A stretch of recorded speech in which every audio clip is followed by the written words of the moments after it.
கள்ளக்குறிச்சி மாவட்டம் கருங்குழியில் ஆக்கிரமிப்பு செய்யப்பட்ட 1.40 ஏக்கர் அரசு புறம்போக்கு நிலத்தை மீட்டுள்ளதாக அதிகாரிகள் அறிவித்துள்ளனர். நீதிமன்ற உத்தரவின்படி ஆக்கிரமிப்பு நிலத்தை போலீஸ் பாதுகாப்புடன் வருவாய்த்துறையினர் மீட்டு அதில் உள்ள பருத்தி செடியை அழித்து பாதை அமைத்துள்ளனர்.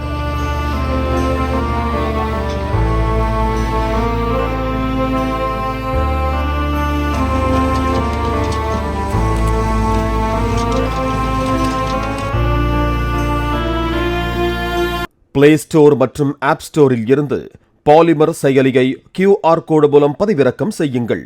செய்திகளை உடனுக்குடன் பெறுங்கள்.